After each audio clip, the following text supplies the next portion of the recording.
Hi friends, welcome to Subhashree Jamuna channel. இன்றைக்கி நம்ம என்ன பார்க்க போகிறோன்னா எக் பிரியாணி தான்.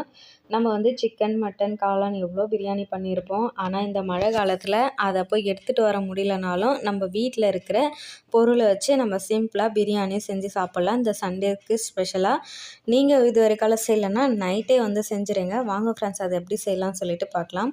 ஃபஸ்ட்டு வந்து ஒரு குக்கரில் எண்ணெய் சேர்த்துக்கோங்க.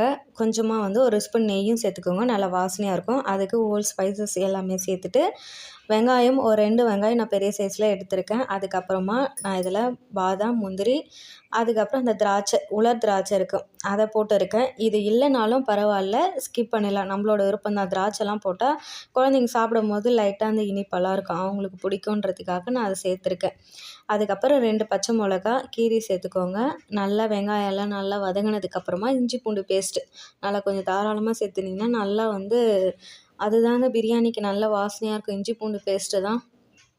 அதையும் சேர்த்துட்டு நல்லா வந்து வதங்கினதுக்கப்புறமா நம்ம இப்போது தக்காளி, நான் 2 தக்காளி சேர்த்துருக்கேன். 2 தக்காளி சேர்த்துக்கலாம். உங்களுக்கு நீங்கள் எவ்வளோ அளவு எடுத்துருக்கீங்களோ அதை அந்த அளவுக்கு எடுத்துக்கோங்க.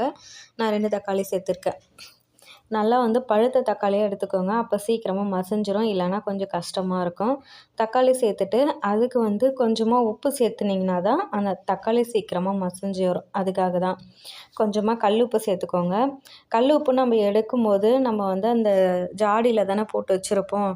இப்போ வந்து கையிலே எடுக்கிறோம். நம்ம எடுக்கும்போது இந்த மழை காலன்றதுனால தண்ணி விட்டுட்டோம். அப்போ நம்ம எடுக்கும்போது கொஞ்சம் கேர்ஃபுல்லாக கையில் தண்ணி ஈரம் எதுவும் இல்லாமல் நம்ம அந்த உப்பு எடுத்தோம்னா தண்ணி எதுவும் வராது.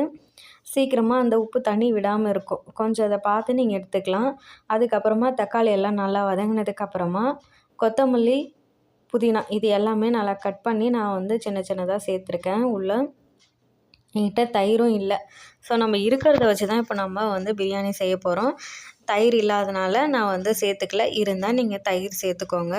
அதுக்கப்புறமா நான் வந்து காஷ்மீரி சில்லி பவுட்ரு கொஞ்சம் எடுத்துகிட்டு கொஞ்சம் கரம் மசாலா சேர்த்துருக்கேன். அவ்வளோதான். சேர்த்துட்டு நல்லா வந்து மிக்ஸ் பண்ணிவிட்டு இந்த பச்சை வாசனை போனதுக்கப்புறமா பாருங்கள், அப்படியே நல்லா வந்து எண்ணெய் பிரிஞ்சு ஒரு மாதிரி நல்லா இருக்க பாருங்கள், க்ரீமியாக நல்லா இருக்குங்களா. இந்த டைமில் நம்ம வந்து நான் பாஸ்மதி அரிசி வந்து 1.5 டம்ளர் எடுத்திருக்கேன். அதுக்கு வந்து 1 டம்ளர் பாஸ்மதி அரிசினா 1.5 டம்ளர் தண்ணி சேர்த்துக்கணும். நீங்கள் எந்த அளவுக்கு அரிசி எடுக்கிறீங்கன்னு பார்த்து தண்ணி சேர்த்துக்கோங்க. இப்போ நீங்கள் வந்து சிக்கன், மட்டன் இல்லைனா காய்கறி ஏதாவது சேர்க்குறதா இருந்தால் இப்போ வந்து நம்ம ஃபஸ்ட்டே இந்த எண்ணெய் தக்காளி எல்லாம் மசாலா போட்டு வதக்கணும் இல்லைங்களா, அப்போ போட்டுக்கலாம். இப்போ நம்ம எக்கு சேர்க்குறதுன்றதுனால எக்கு வந்து கடைசியாக தான் நம்ம சேர்க்க போகிறோம்.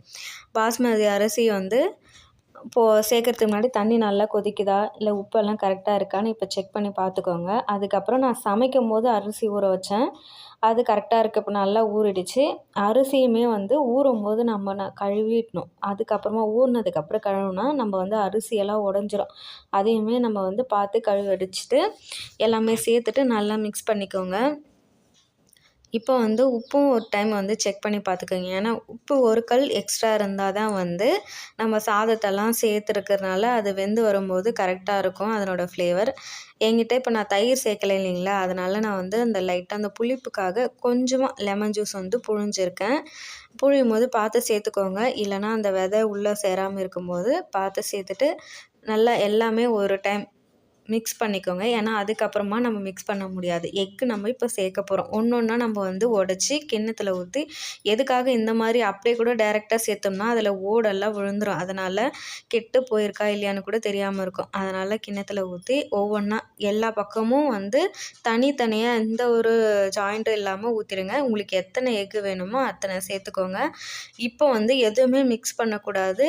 முட்டை உடச்சி ஊற்றுனதுக்கப்புறமா நம்ம வந்து குக்கரை மூடிட்டு உங்களுக்கு எத்தனை விசில் நீங்கள் விடணுமோ, உங்கள் குக்கர் உங்களுக்கு தெரியும் இல்லைங்களா, நான் வந்து 2 விசில் தாங்க விட்டுருந்தேன். சூப்பராக வந்து பிரியாணி ரெடி ஆகிடுச்சு. வாங்க பார்க்கலாம் எப்படி இருக்குது பாருங்கள். முட்டையும் அப்படியே உடையாமல் அது எல்லாமே அப்படியே வெந்து வந்துடும். நம்ம தனித்தனியாக வேக வச்சும் சேர்க்க தேவையில்ல. உள்ளமே அப்படியே 2 in 1 மாதிரி ஆகிடுச்சு பாருங்கள். சூப்பராக பிரியாணி நல்லா பளபளன்னு இருக்குது. அரிசி, சாதம் எல்லாமே. அவ்வளோதான் ஃப்ரெண்ட்ஸ். நம்ம வீட்டில் நம்ம போய் சிக்கன், மட்டன் இந்த மழைக்கு எடுத்துகிட்டு வர முடியலனாலும் சிம்பிளாக எக் பிரியாணி செஞ்சாச்சு. இந்த டேஸ்ட்டுக்கும் சூப்பராக தாங்க இருக்கும். கண்டிப்பாக இன்றைக்கி நைட்டே ட்ரை பண்ணி பாருங்கள். வீடியோ பிடிச்சிருந்தா லைக் அண்ட் சப்ஸ்கிரைப் பண்ணுங்கள் ஃப்ரெண்ட்ஸ். மீண்டும் ஒரு ரெசிப்பியில் பார்க்கலாம். Bye friends.